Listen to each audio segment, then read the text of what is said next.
todo mundo. Espero que estejam bem. Meu nome é Karina. Não sei se eu conheço todos, alguns rostos aqui já estou olhando e conheço algumas pessoas. Começo sempre esses encontros falando um pouquinho, né, sobre a criação desses encontros da Escola Inquiri.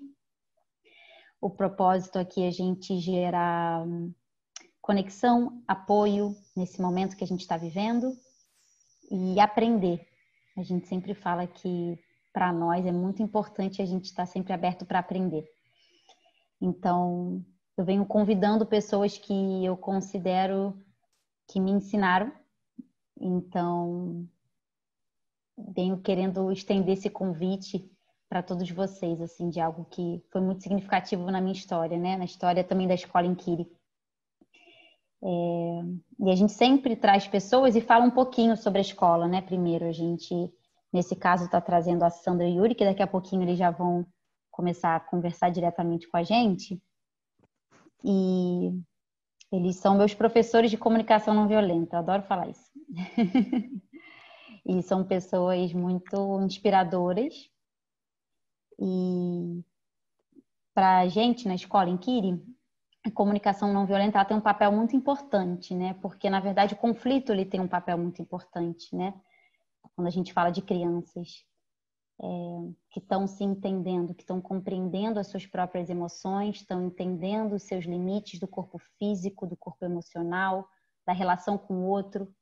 Então, muito natural que existam os conflitos. E eles muitas vezes trazem um grande aprendizado, né? Então, a gente não olha para o conflito na escola como ai, que peso, que cansaço, que ruim, temos que lidar com isso, fiquem quietos, só prestem atenção na matéria, porque isso é o mais importante, vamos para o conteúdo. Essa é uma visão para a gente que não faz sentido, realmente, de sentir, né? Sentido da palavra, sentido de sentir. Então, a gente busca ao máximo trazer esse conflito como uma oportunidade de aprendizagem, né? Das crianças poderem se expressar. A gente na escola legitima muito os sentimentos que as crianças têm. Então, não existe um sentimento bom e um ruim, né? Então, se a criança está vivendo alguma catarse ou tem alguma coisa muito forte ali, a gente procura ao máximo legitimar isso, acompanhar ela nesse sentimento que ela está ali pulsando, vibrando. E dentro desse estudo do conflito, a gente entende que nós adultos precisamos também entrar em contato com isso. A gente também precisa entrar em contato com os nossos sentimentos, com aquilo que está vibrando na gente. A gente fala muito isso na escola. Não tem como eu ensinar alguma coisa que eu não vivo na prática, né? E então, todos nós da escola, a gente gosta muito da comunicação não violenta e a gente estuda ela, né? Como uma das bases, né, da Escola Inquiri. E ano passado, se não me engano, a Sandra e o Yuri foram lá para Piracanga dar esse curso que foi muito lindo. Tínhamos umas 35 pessoas, 40, não sei, eram muita gente de BH, inclusive, né? A gente ficou impressionado com esses números na Bahia, né? Porque Piracanga fica na Bahia, tinha muita gente de Minas. E, enfim, foi lindíssimo, foi um retiro lindíssimo. E transformou muito nós, a equipe educadora, para que a gente possa também, né, aplicar isso na relação com a criança. Então, esse convite hoje aqui para eles é para a gente conversar um pouco da gente, né? Esse bate-papo, para vocês saberem, a gente faz sempre de microfone fechado, tá? A não ser que você queira muito falar alguma coisa, aí você fala, pode botar aqui no chat que eu vou tentar, na medida do possível, olhar o que você está trazendo. E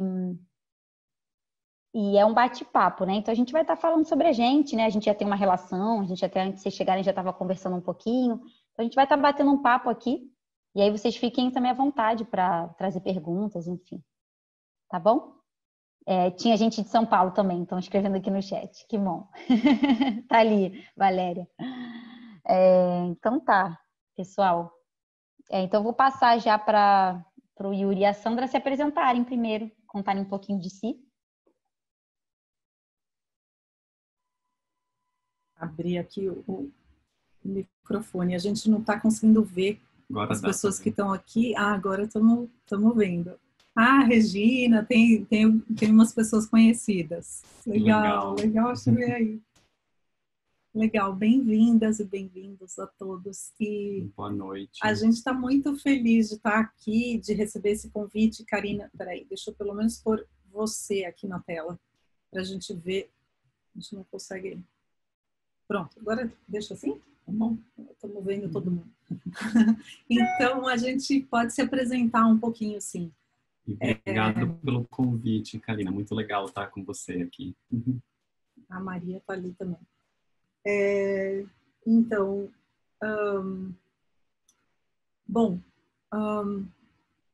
eu posso começar falando sobre, já que a gente começou falando sobre a escola em Kiri, você começou contando a escola, e eu quero começar falando um pouco da questão da educação e como isso se relaciona com a CNV, na verdade de mim, vou contar sobre mim a partir daí.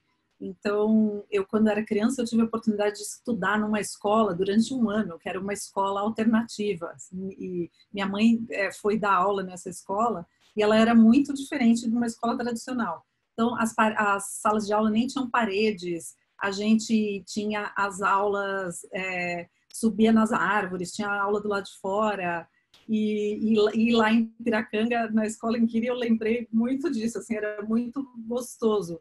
E foi para mim uma coisa, assim, eu estava aquela época era quinta série, quarta, quinta série. Agora é educação, estudo, acho que educação infantil, não é educação infantil, é fundamental, né? Ensino fundamental ainda. Mas foi algo assim que me trouxe nossa, uau, a escola dá para ser uma coisa diferente, né? Dá para ser eu posso ser eu mesma, dá para ter vida aqui. Só que aí, infelizmente, depois disso, a escola, eu voltei para uma escola tradicional, então foi meio traumatizante sair e voltar. Mas sempre teve presente dentro de mim essa vontade de ter uma liberdade, talvez, ou de como é que a gente pode estar no mundo e viver numa sociedade sendo a gente mesmo, ou estar em um coletivo, um lugar, um espaço que possibilita que a gente possa se desenvolver de uma forma mais autêntica e desenvolver as potencialidades realmente, né? Eu sempre me senti muito presa, muito abafada na escola tradicional, fora essa experiência aí. Então, foi um vislumbre de que é possível. E depois a vida toda, assim, quando eu conheci a CNV, a comunicação não violenta, foi também uma outra porta se abrindo, mostrando, olha só, tem um caminho aqui que está conectado com essa outra qualidade de presença, de estar no mundo que é algo que eu busco, né? Que eu vinha buscando, que eu valorizo tanto na minha vida. Então, foi muito legal isso, de conhecer a CNV. E eu sou psicóloga, também fiz faculdade de artes plásticas antes da psicologia, e na psicologia eu me especializei na linha humanista da psicologia, e especialmente na abordagem centrada na pessoa, que é o Carl Rogers, né? E o Rogers, ele foi professor um dos precursores, um dos pais da psicologia humanista, ele foi professor do Marshall Rosenberg, que criou a comunicação não violenta. E então, para mim, foi uma coincidência muito feliz ali de ver, e a CNV já foi uma continuidade do que eu vinha estudando, trabalhando com isso como psicóloga, e também é muito uma vivência pessoal, né? Não é assim como você falou, que na escola os professores, a gente está em contato com os nossos próprios sentimentos, e eu estar em contato comigo mesma é o que vai possibilitar eu me conectar também com o outro. Então, é uma abordagem assim que é muito vivencial e muito prática. Não dá para eu conhecer na teoria e tentar aplicar nos outros ou ficar dando palestra. Não é a mesma coisa do que viver, experimentar e ter a vivência. Então, eu até costumo falar que é como natação. Eu posso ficar falando teoricamente sobre natação ou eu posso entrar na água e nadar. E é uma coisa totalmente diferente da outra, né? Então, a comunicação não violenta é assim, e eu venho experimentando ela já há mais de 10 anos na minha vida, e a gente vem partilhando as nossas experiências e a comunicação não violenta, o que a gente tem estudado e experimentado, eu e o Yuri, nesse tempo todo. Nós somos casados, faz 20 anos que nós estamos juntos. O nosso é um super laboratório, nosso relacionamento, porque a gente, além de ser casado, a gente trabalha junto, a gente está... interessante como agora eu tenho visto muitas pessoas falando assim, nossa, eu estou em casa, agora mudou tudo, fico o dia inteiro com meu marido, não aguento mais, ou os meus filhos, ou não sei o quê, e pra gente está sendo, algo normal, que isso já acontecia antes, não tem novidade nenhuma, estar 24 horas por dia junto e trabalhando junto. É um laboratório intenso, né? Bom, eu não sei, posso falar mais coisas de mim, mas acho que por enquanto... Se tiver mais coisas, eu não sei se eu fugi qual que era o... E se tiver também perguntas das pessoas aí, escrevam, por favor, aqui no chat, a gente vai conversando. Tá ótimo, Sandra. Acho que é legal talvez o Yuri se apresentar. Isso. E a gente vai olhando aqui, olhando perguntas. Eu já tenho uma pergunta, na verdade, para começar, mas o Yuri é bom ele se apresentar também. Tá bom. Eu achei legal a Sandra se apresentar um pouco pegando um pouco da experiência escolar, como é que foi, como se conecta, e eu fiquei pensando, nossa, como é que foi para mim? E tem uma coisa engraçada, assim, minha experiência escolar, ela foi um sofrimento, assim, a vida inteira eu me vi resistindo a um sistema, né? E aí eu percebo que hoje a presença de uma coisa que desafia isso, além do nosso trabalho e dos trabalhos que a gente tem feito no campo da educação e com escolas e entrando em contato com essa esfera, eu percebo também que o trabalho que a minha irmã faz é um modelo lá, ela é professora e dirige uma escola democrática, então já faz muitos anos que eu estou em contato, a gente está em contato na realidade, inclusive fez trabalhos lá com esses modelos diferentes que me trazem, por um lado, uma alegria enorme e uma experiência também de tristeza, de quanto tempo perdido que foi. E tem um aspecto até mais importante na minha história, porque grande parte do nosso trabalho, não é grande parte, mas teve uma relação muito forte, o início do nosso trabalho, inclusive com a comunicação não violenta, uns 10 anos atrás, faz 10 anos que nós vimos trabalhando pelo Brasil todo e a gente teve a oportunidade de trabalhar já em 11 outros países. Mas um dos trabalhos tem a ver com a minha história. Eu nasci e cresci em Israel e eu vim morar no Brasil com 14, 15 anos de idade. E foi no meu movimento de fazer trabalhos com relação à questão política lá, a questão palestina, e uma desconstrução, um trabalho acadêmico, um trabalho com direitos humanos em campo, que acabou levando a gente a cruzar caminhos com a comunicação não violenta e a gente acabou vertendo por esse caminho. Mas grande parte desse processo pessoal meu, ele tinha muito a ver com desconstruir muita coisa que foi construída em mim, na minha identidade, na minha forma de ver o mundo, no meu processo de socialização. E a presença da escola nesse processo era muito forte. Inclusive, eu estou para fazer, agora está tendo um festival de empatia, eu vou fazer uma fala nesse festival falando sobre alguns aspectos relacionados a como a CNV se conecta com resistência não violenta, transformação de conflitos em grande escala. E eu estava revendo uns materiais que mostram exatamente o processo de socialização e as pessoas às vezes não sabem, mas tem elementos como os playgrounds, eles muitas vezes em Israel, nos ambientes onde eu circulava, e até hoje existe isso, além de ter talvez um escorregador ou uma área de areia, tem uma carcaça de um tanque velho que está lá, ou de um avião, de um jato, tanque de guerra, ou de um caça, né, um avião de guerra. Aí a gente cresce tocando esses objetos e crescendo com eles nessa intimidade, como se eles fossem brinquedos, e isso vai trazendo uma normalização de coisas no mundo que são extremamente destrutivas, mas é impossível enxergar isso dessa experiência de socialização. Inclusive tem lá um livrinho que se aprende a contar, e aí os números, você tem que ligar fazer um caminhozinho do número para alguma coisa que está um certo número de objetos. E os objetos que estão lá são certo número de armas, certo número de tanques, certo número de aviões de caça, certo número de... Então, tudo essa coisa da presença de armas, de guerra, é muito normalizado. E eu fico pensando, quando eu comecei a descobrir nesse processo todo de desconstrução, como eu fiquei com raiva da minha escola e dos meus professores, que eu me sentia assim, como se tivessem mentido para mim. Então, eu fico pensando que papel importante que tem, né, todo esse processo de educação e de criação desse diálogo desse ser humano que está se desenvolvendo com o mundo e a leitura que ele faz do mundo e de quem ele, ela, ele vão ser nesse mundo, que como é importante.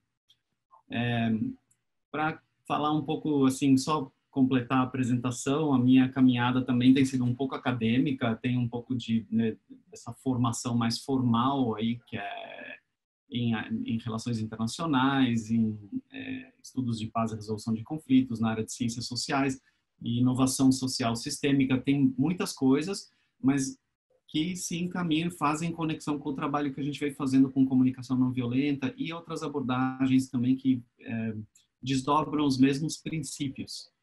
Então, a gente tem feito trabalhos com várias esferas da sociedade, também com instituições educacionais, mas também com o governo, com empresas, com movimentos sociais, ONGs. Enfim, tem muita coisa para falar, mas eu acho que tá bom para agora. Que bom, querido. Que bom. A primeira pergunta que eu queria fazer para vocês é assim, de acordo com esse momento que a gente está vivendo, eu vejo que tem uma intensidade muito grande no nosso sentir, naquilo que a gente está sentindo, né? De uma forma muito intensa. Eu falo até por mim mesmo, assim, de eu estar experienciando sentimentos que eu não tenho contato com eles no meu dia a dia, né? Então, quando a gente está lá no nosso dia a dia normal, né? Antes do Covid, assim, a gente está vivendo, a gente tem nossos hábitos, tínhamos nossos hábitos e tudo. E eu sinto que muitos desses sentimentos ficavam um pouco encobertos, né? A gente tinha formas até de extravasar esses sentimentos, né? Que agora a gente não está tendo possibilidade de ter acesso a esses hábitos até que ajudavam a gente a não sentir, né? Um certo amortecimento. Então, a minha sensação é que esse amortecimento ele está saindo, né? A gente não está tendo como amortecer tanto os sentimentos. Então, a gente começa a entrar em contato com essa intensidade. E vejo que a gente não está preparado muitas vezes para lidar com todos esses sentimentos e com a intensidade que eles vêm. Então, assim, trazendo para vocês, assim, para a gente poder trazer para todo mundo, como é que a gente faz com tanto sentimento, com tanta emoção chegando à tona? Como é que a gente pode, talvez, lidar ou olhar para os sentimentos, né? Como se fosse uma escola do sentir, né? Como é que a escola, estamos falando de escola do sentimento, como é que a gente lida com tudo isso? Acho que seria essa a primeira pergunta. Legal. Esse momento de isolamento, de quarentena, ou de que se as pessoas que estão trabalhando estão também com os sentimentos mais à flor da pele, né? Toda essa tensão no ar, incerteza, ansiedade, angústia, ninguém sabe direito o que é medo, né? Tudo potencializa. E eu estou vendo como coisas que já existiam, a gente tem feito atendimentos voluntários com pessoas e participando de grupos, apoiando grupo de voluntários que atende, que conversa com pessoas que estão precisando de apoio de alguma maneira, né? E muitos dos casos é interessante porque, assim, a gente às vezes fica imaginando, a pessoa vai ligar porque está com medo o Covid, isso, aquilo, não sei o quê. E, na verdade, não necessariamente. Em muitos dos casos, as pessoas estão falando de coisas que já existiam antes e que agora estão exacerbadas, aumentaram. Então, tudo ficou mais potencializado, como você falou. Não necessariamente por causa da situação do coronavírus, mas não diretamente ligado ao coronavírus, né? Então, eu já tinha um problema com a minha mãe. Então agora o problema cresceu mais ainda. As emoções, o que eu sentia, eu tô com mais raiva das pessoas que eu já não gostava muito do que o que eu tinha antes. Tá? Tudo isso está potencializado. E é o momento de... então, como é que a gente faz com tudo isso, né? A gente pode ou pegar esses sentimentos e o que normalmente acontece é reagir a partir deles, e as relações, então tá tudo caótico e difícil de lidar, né? Explosivo, ou procurar fazer essa escola aí dos sentimentos, e a comunicação não violenta é uma ótima escola, eu diria assim, para isso, né? Uma ótima forma de ajudar a gente a desenvolver a inteligência emocional, que é justamente isso, saber como identificar os meus próprios sentimentos, lidar com eles, saber como que eles acontecem em mim e o que eles estão querendo dizer para mim. E também lidar com os sentimentos dos outros, o que a outra pessoa está sentindo, como é que aquilo acontece, o que aquilo significa. E não só reagir a partir do que eu sinto, mas tentar aprofundar um pouco mais e olhar para esses sentimentos, né?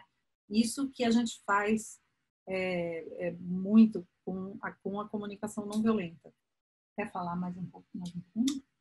Tem uma coisa de talvez mudar um pouco a compreensão e a interpretação dessa experiência emocional que ela talvez é menos essa inteligência emocional, ela não é tão desenvolvida, ela tem sido mais desenvolvida em algumas bolsões mais recentemente, mas não é tão costumeiro na cultura geral. E saber mudar essa interpretação, então entender a experiência emocional como algo, valorizar essa experiência primeiro, né? Entender que é um sistema fundamental de feedback interno que está funcionando. É o meu organismo, o meu sistema de sobrevivência, ele está funcionando. Inclusive, eu estou muito curioso, interessado, assim, ultimamente, pesquisando muito situações extremas, né? Porque tem uma coisa é lidar no dia a dia, numa rotina, outra coisa é quando eu estou numa situação extrema e eu estou muito ativado nos meus sistemas de estresse, ou quando eu estou lidando com traumas meus, voltando para a superfície por causa de uma situação muito difícil. E eu vi um pensador, escritor, médico, né, que eu gosto muito. Ele estava fazendo uma comparação entre o nosso sistema emocional e o nosso sistema imunológico. E eu gostei demais dessa conexão, porque ele diz que basicamente eles têm a mesma função, e inclusive eles estão muito interconectados na nossa fisiologia. E a função, o jeito que ele descreve a função desses dois sistemas é reconhecer aquilo que é bom e nutre, e então para poder buscar mais daquilo, e reconhecer aquilo que é prejudicial e perigoso para poder bloquear ou parar, né, ou não, ou se proteger dessas coisas que são prejudiciais. Gabor Mate? É o Gabor Mate, isso, exatamente. E nesse sentido, tem muita conexão com a comunicação não violenta, né? Porque na comunicação não violenta se compreende exatamente que esse sistema de feedback interno está contando o que está servindo a gente e o que não está. Os sentimentos que estão agrupados em torno de sentimentos, sensações físicas, emoções agradáveis, estão sinalizando que algo está funcionando, algo está sendo bom, está atendendo o que a gente chama na CNV de necessidades humanas universais, mas na realidade a gente pode ir além dessa linguagem só para entender que a gente está falando, está servindo a humanidade, a nossa humanidade. E os sentimentos desagradáveis, emoções desagradáveis, elas estão sinalizando que tem necessidades não atendidas, tem parte da nossa humanidade que não está sendo atendida ali. Então, é um convite para prestar atenção, para olhar para isso.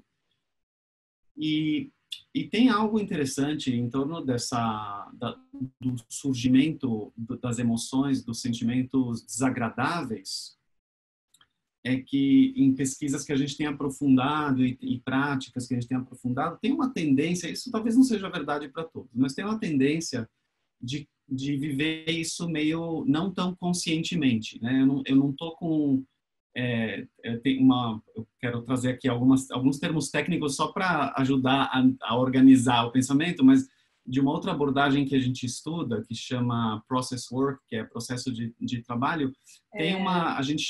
Psicologia orientada por processo. Isso, do Arnold Mindell. Tem uma nomenclatura que se dá para um dos nossos papéis internos, que é o metacomunicador. É a minha habilidade interna de nomear o que está acontecendo comigo. Quanto mais o meu metacomunicador está aqui, eu posso nomear o que eu estou sentindo, nomear o que está acontecendo comigo dentro de uma situação, é como se eu estivesse tendo a minha metaconversa, conversa sobre a conversa, sobre o que está acontecendo. Eu estou mais presente e consciente e não estou tão sequestrado pelo que está acontecendo comigo. E quando eu estou podendo nomear, eu tenho mais escolha. Mas o que mais tende a acontecer é que eu começo a sentir algo desagradável, eu não estou... O meu metacomunicador está desligado, eu não estou com ele ligado, né? E aí o que acontece? Eu imediatamente já estou tendo, junto com a sensação ruim ou desagradável que está chegando, tensão, ansiedade, medo, alguma coisa assim, já vem a vontade de rejeitar isso. Ela já automaticamente está ali, assim, eu não quero sentir isso, eu não quero... E isso também faz parte de um mecanismo de proteção, de como se, eu não quero essa realidade, eu gostaria que fosse diferente, eu não sei se eu vou dar conta, coisas desse tipo. E fica entrando num looping. Isso começa a aumentar o grau de estresse. Se eu conseguir ligar o meu metacomunicador de alguma forma, só nomear, na realidade, só nomear o que eu estou sentindo já faz essa função. Eu falar, eu tô tenso, eu tô com medo. Eu tô não querendo sentir agora isso, por exemplo. Eu posso nomear tudo o que está acontecendo comigo. Quando eu nomeio, eu já estou mais presente com o processo que está acontecendo. E muitas vezes, tem uma... Só para complementar mais um pouco, eu não quero ficar... Eu sou entusiasta desse campo e eu acho que tem muita coisa para aprender, para transformar, mas às vezes eu me estendo demais. O que acontece é que se eu não estou me dando conta, eu começo a entrar num looping de estresse e o meu estresse vai aumentando. E aquilo que normalmente serve para minha sobrevivência, soltar os hormônios de estresse no corpo, fechar algumas funções superiores e ativar as funções básicas de sobrevivência, isso na realidade faz parte saudável do nosso corpo. Isso é uma coisa que pertence à sobrevivência. O problema é quando isso se prolonga por mais tempo do que o necessário, ou está respondendo a um perigo que não está presente, real, concreto na minha frente. É uma coisa que está mais ligada à minha imaginação, à história que eu estou me contando.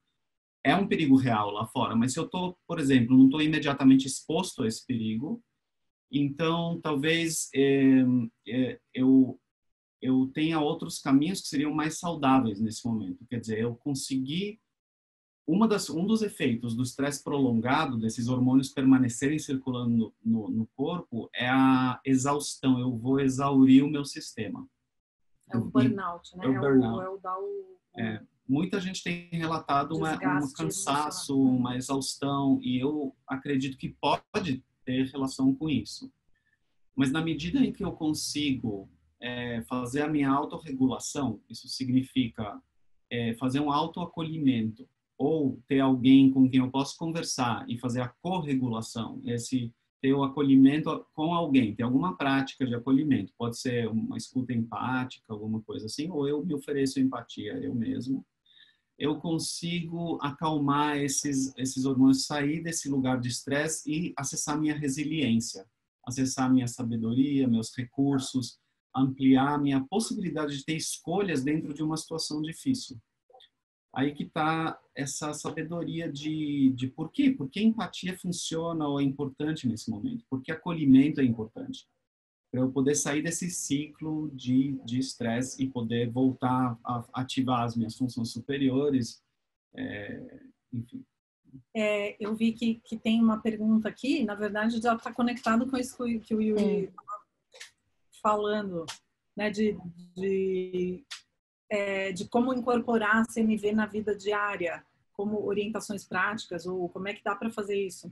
E quem que foi mesmo aqui? Marcelo, que pratica Vipassana, né? Talvez você... Marcelo fez com a gente no Guerreiro Sem Armas. Que legal. Talvez você esteja se identificado um pouco com isso que o Yuri estava falando do metacomunicador.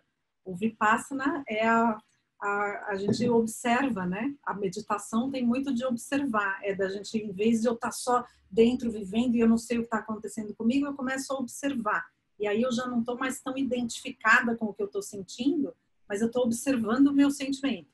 Então, quando eu falo, eu estou sentindo medo agora, aí parece que o medo já não está mais me controlando tanto, porque eu já consegui observar e nomear. Nossa, é medo que eu estou sentindo. Então, isso é uma maneira de colocar a CNV em prática, é isso. Praticar Vipassana já é uma super maneira de colocar a CNV em prática, de se auto-observar, né? Tá se conectando com o que está acontecendo.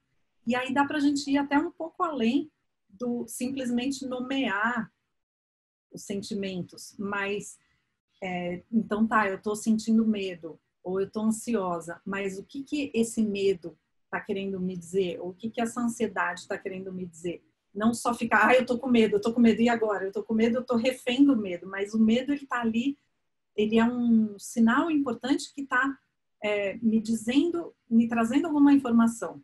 É como se fosse uma bússola que está dizendo para onde eu preciso ir, ou como se fosse ali um sistema de feedback, né? Um painel de um carro com ponteiros e luzes me dizendo se está tudo ok no combustível ou se está faltando alguma coisa.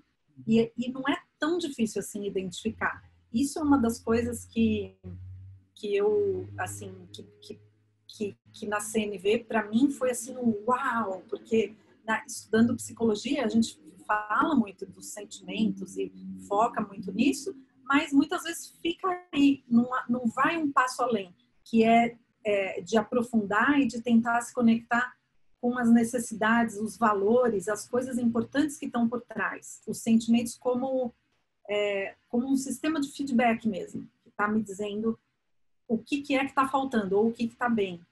Né? Então, assim como as sensações físicas, elas estão dizendo para a gente, por exemplo, se eu estou com sede, quer dizer que meu organismo está precisando de água. Se eu estou com medo, o que vocês acham que pode ser que eu esteja precisando?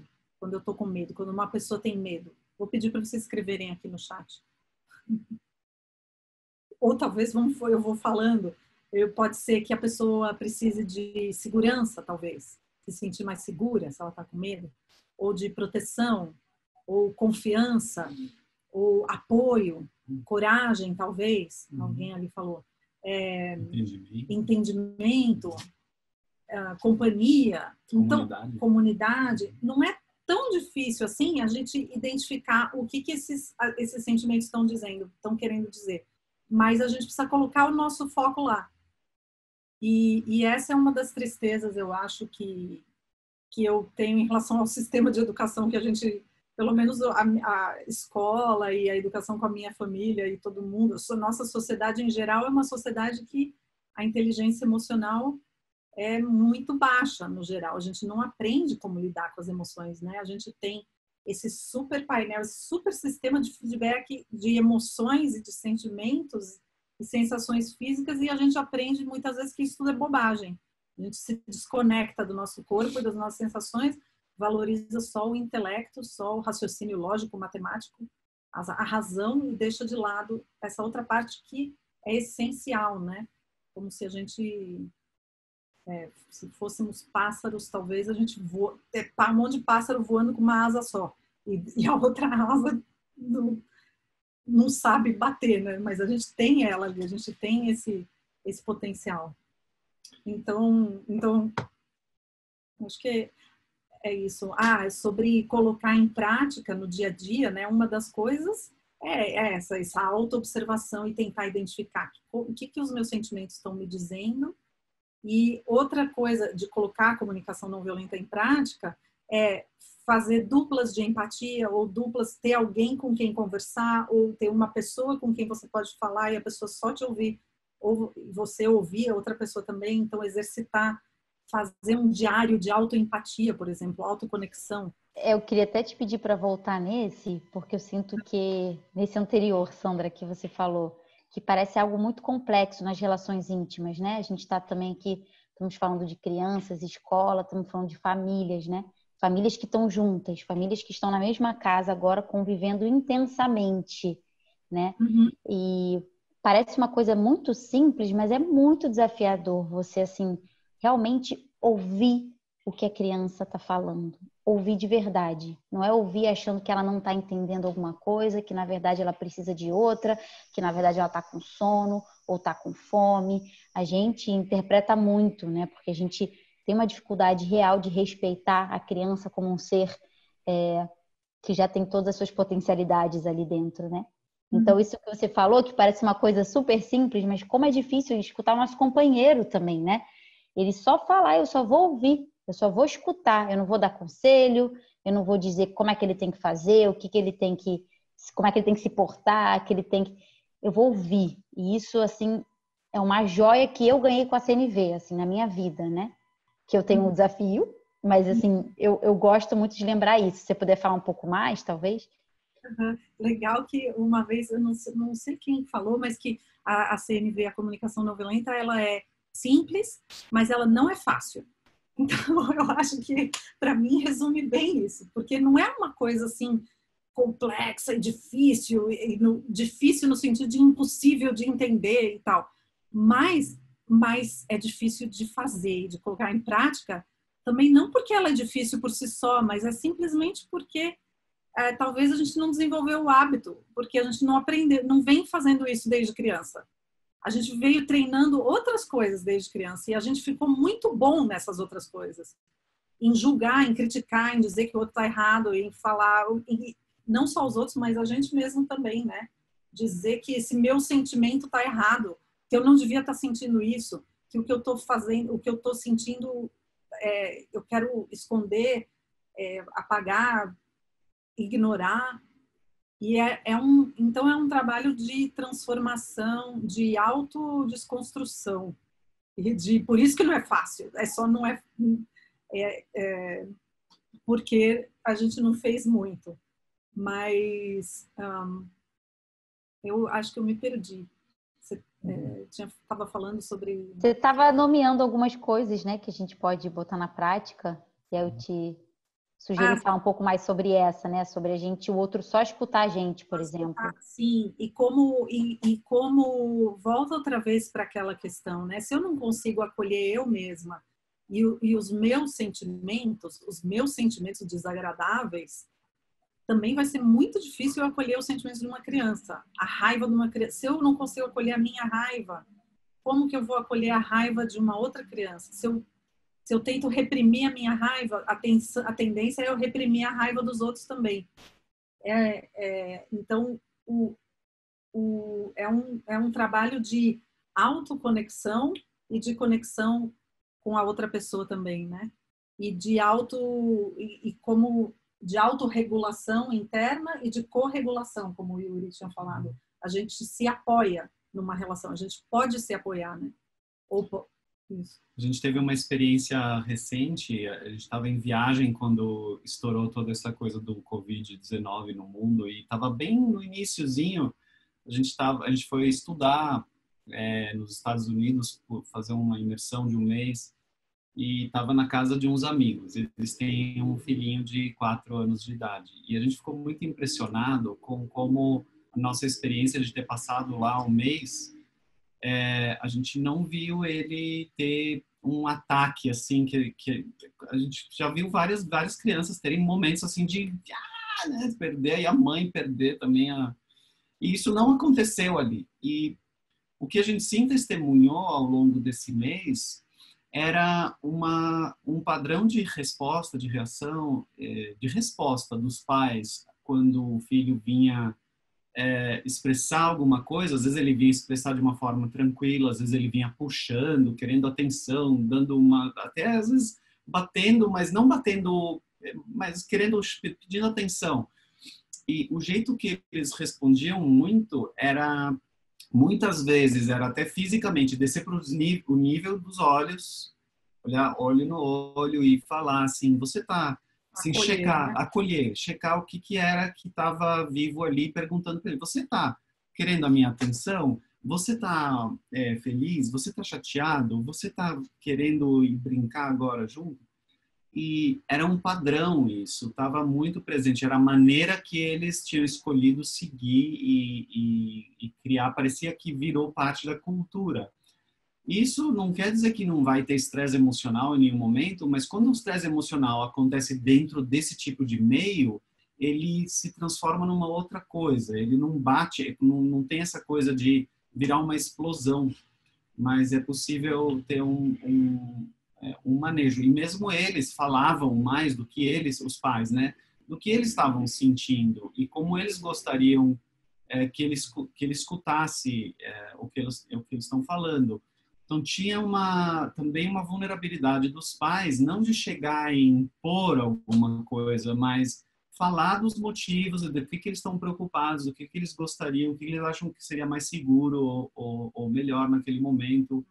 Enfim, tinha uma série de práticas que pareciam ter sido integradas assim ao dia a dia, ficou na normalidade. Para a gente, nós não temos filhos, a gente não tem essa experiência pessoalmente, né? A gente tem a experiência de ter amigos que têm filhos então conviver e ter já trabalhado com escola e com crianças e tal, mas foi muito impressionante passar um mês com esse casal e não ver o menino em momento nenhum perder, assim, né? Foi muito impressionante mesmo. E a mãe e eles falando como para eles é uma coisa consciente e um exercício, é como um exercício de meditação mesmo, de estar o tempo todo tentando se conectar e estar autoconsciente para conseguir acolher a si mesmo e ao filho também, né? E como qualquer outra coisa, a prática é a prática. É o quanto mais eu pratico, mais vai ficando fácil. Quanto mais eu pratico na relação, né, nas minhas relações no dia a dia, mais vai ficando automático. Assim como natação, ou assim como qualquer exercício físico, ou qualquer aprender um idioma novo, requer prática e não só o conhecimento teórico. E o apoio, por exemplo, de um grupo de prática ou de companhia, isso é muito importante, é algo que pode dar um super apoio, né? A Dani está falando, Dani Lima comentou aqui uma coisa que esbarra em várias crenças nossas e que ela acha que é por isso que é tão desafiador. E eu acho que tem a ver exatamente com algumas das coisas que a Sandra estava trazendo antes, da questão do hábito, mas até mais fundo do que o hábito é exatamente a questão da crença. Que eu acredito que vai ajudar. O que é ajuda, né? Quando você, Karina, estava mencionando essa coisa de só escutar. Por exemplo, muitas vezes parte do hábito convencional é talvez de dar conselho, ou de responder, ou retrucar, ou dar o contraponto. Essa coisa muito comum. Mas também ela vem de uma crença que está por baixo, que acredita que é isso que vai ajudar naquele momento a pessoa. Senão, dificilmente a pessoa estaria fazendo essas coisas. Então tem uma crença que guia uma série de hábitos e aquilo se torna muito, até as conexões neuronais elas ficam muito treinadas a reproduzir aquilo. Mas realmente aqui tem um desafio sobre o que significa ajudar. Então tem um deslocamento dessa crença quando se olha para como a empatia funciona, como a escuta funciona, que efeitos que ela traz, essa coisa da regulação, da corregulação na interação ou da autorregulação, o acolhimento, né? Quer dizer, só ouvir, e aí tem várias maneiras de só ouvir. A gente tem várias profundidades de fazer isso. Eu posso só dizer para a pessoa, olha, eu ouvi você dizer tal coisa, foi isso. Ou eu posso também nomear o que eu estou ouvindo que a pessoa está sentindo e checar com ela se é isso mesmo. E eu posso ir indo mais fundo, eu posso, na CNV, a gente pergunta também sobre as necessidades. Se a gente está entendendo, você gostaria de mais apoio, mais compreensão, é isso? E esse escutar, ele vem baseado em uma história muito longa, que vem até da psicologia humanista, do Carl Rogers, da abordagem centrada na pessoa, que fez uma pesquisa gigantesca no campo da psicologia e que revolucionou a ideia do que é que de fato ajuda, o que caracteriza uma relação de ajuda. Essa era a pesquisa que ele fez e que tinha muito a ver com isso, com criar um ambiente para a pessoa com o acolhimento, com a presença sincera, com a aceitação incondicional, positiva, do que a pessoa está vivendo a verdade dela, isso ajuda a pessoa a acessar os seus próprios recursos para ela resolver os desafios, as dificuldades que ela está passando. Então, no fundo, eu tentar resolver o problema do outro, talvez é uma crença que não está tão embasada. E pode ser que a pessoa queira me pedir conselho, mas isso já é uma outra história, quando o conselho é pedido claramente, né? Então, esse trabalho de conexão consigo mesmo, conexão com a outra pessoa e ter um espaço de prática. Isso que eu queria dizer, a gente pode fazer uma propaganda aqui, que a gente tem uma das coisas para apoiar nessa integração da comunicação não violenta e do desenvolvimento da inteligência emocional é grupo de prática. E a gente vai começar dia 12 de maio, agora, laboratório de empatia online, que é para prática de comunicação não violenta. São 4 encontros. Então, mas independente disso que a gente vai começar, essa é uma das maneiras, voltando àquela pergunta, né? Para quem já conhece a CNV, é apoio, ter um grupo onde você possa praticar, é o que vai ajudar a desenvolver, fazer esse exercício interno de autoconexão, ter alguém com quem trocar empatia, alguém que vai te ouvir e que você vai poder exercitar também, estar com a pessoa empaticamente, porque muitas vezes é mais fácil também experimentar e exercitar com pessoas que não são tão próximas. O desafio maior é sempre as relações mais íntimas, né? É sempre mais desafiador, porque a gente já está em relacionamentos em que tem um padrão de como se relacionar, de como se comunicar, e transformar isso é mais difícil, né? Do que alguma coisa, né? Experimentar num lugar que não tem já toda a carga emocional, todas as expectativas e as projeções em cima da outra pessoa e tal. Eu queria comentar sobre mais duas escritas aqui no chat. Dá Sim, tempo? pode Tá? comentar. A gente ainda tem 7 minutos. 7 minutos. Então, teve uma fala da Flor de Lis, que estava falando sim. da importância de ouvir o corpo. E isso, para mim, se conecta também com a fala que a Amanda Leão colocou do não pode ou do tem que tem esses padrões todos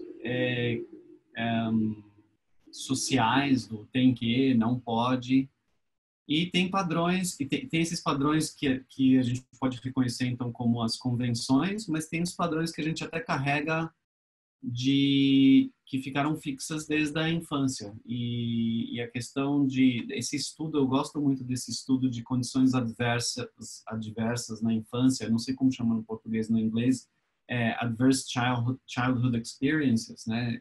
Que é isso, experiências adversas na infância, que na relação com os cuidadores primários da criança, muitas vezes são os pais, mas às vezes são outras pessoas que estão nessa posição, ela teve que fazer escolhas de suprimir a sua autenticidade, a sua intuição, em função de cuidar, de manter o contato com esses cuidadores intacto. Aceitação. De uma coisa natural de entender que a sobrevivência depende dessa conexão.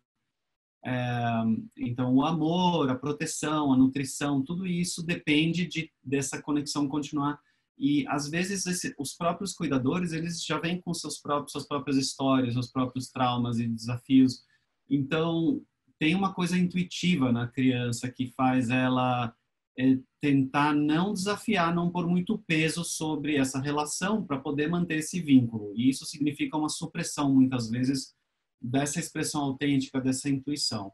E aí, quando vai lidar com esse tem que, né, na sociedade e tudo mais, tem muitas vezes muito pouco treino, muito pouca prática de trazer essa autenticidade. Tem uma coisa que na CNV se trabalha muito, é esse equilíbrio entre empatia e autenticidade. A empatia tem muito a ver com acolhimento, com escutar, com acolher a si mesmo, mas esse acolher a si mesmo também está ligado com o expressar a si mesmo. E isso significa também entender E aí se conecta muito com o corpo, com essa segunda pergunta, porque às vezes se eu racionalmente não estou conseguindo fazer essas coisas, o meu corpo ele está falando comigo.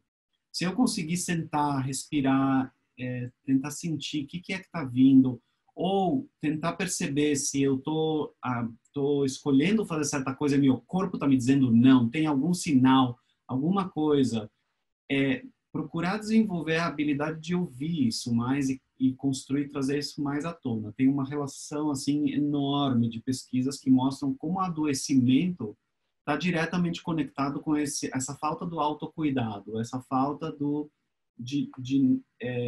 dessa autenticidade e do acolhimento próprio, né?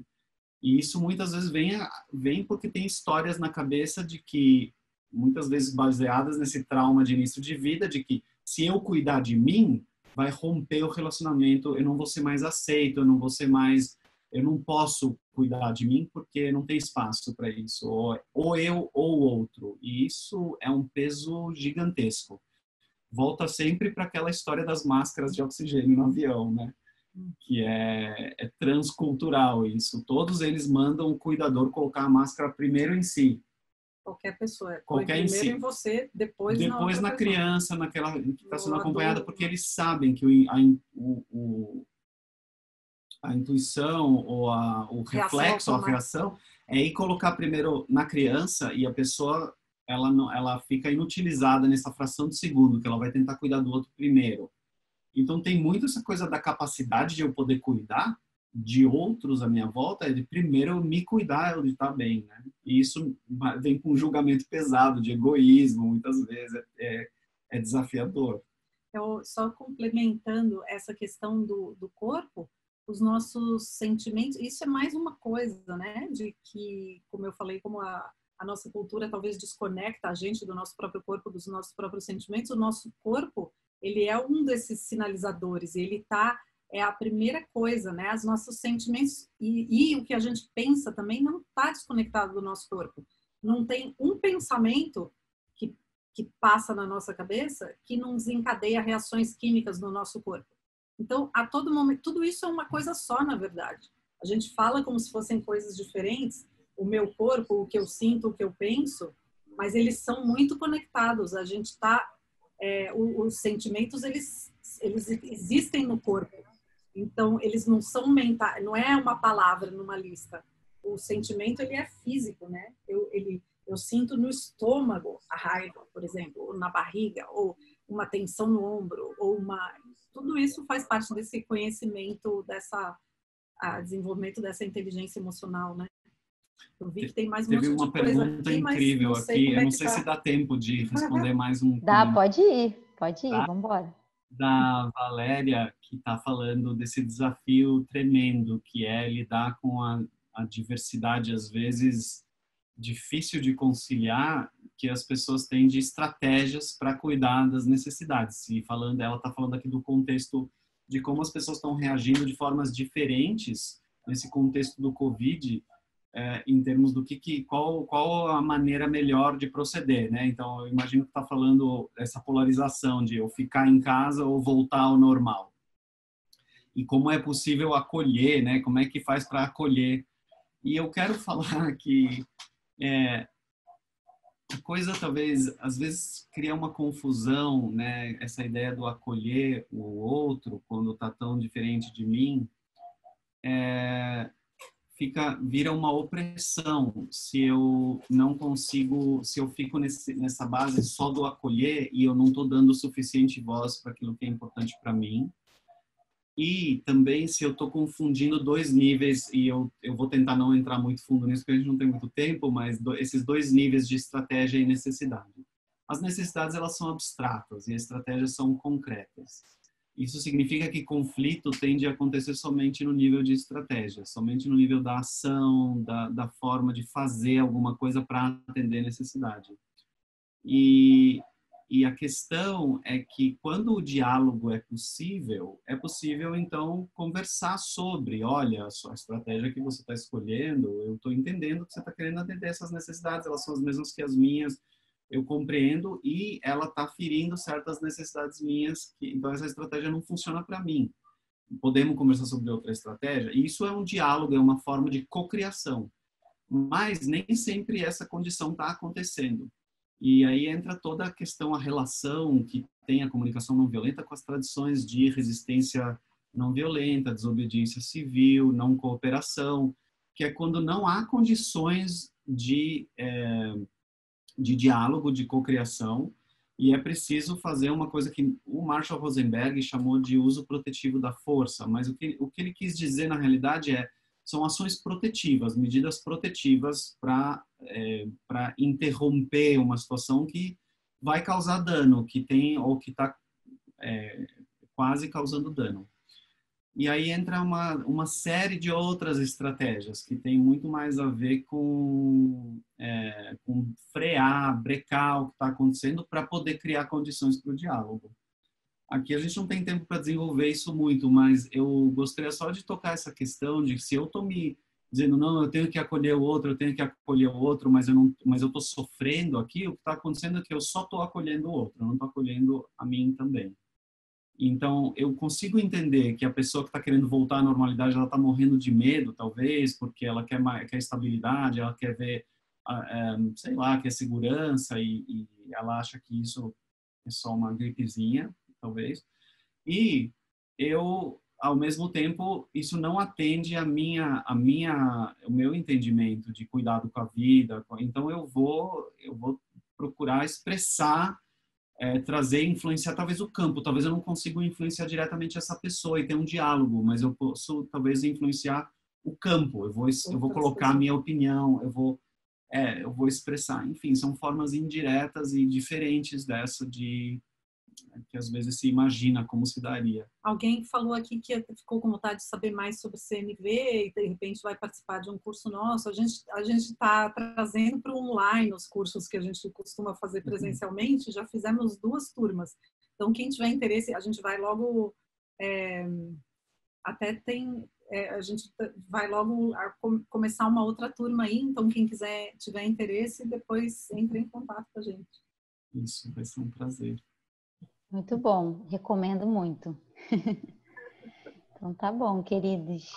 Tem mais alguma? Acho que o pessoal aqui agradecendo, né? Passou bem rápido. Dá para ver que passou muito rápido, gente. Já são 9h03 aqui. A gente fala muito. Cobriu tudo que você queria, Karina? Tem alguma coisa que ficou para você que queria que a gente tocasse? Eu tô colocando... Passou muito rápido todo mundo aqui. O nosso site... Isso. No Instagram, a gente está também, deixa eu colocar aqui, Legal.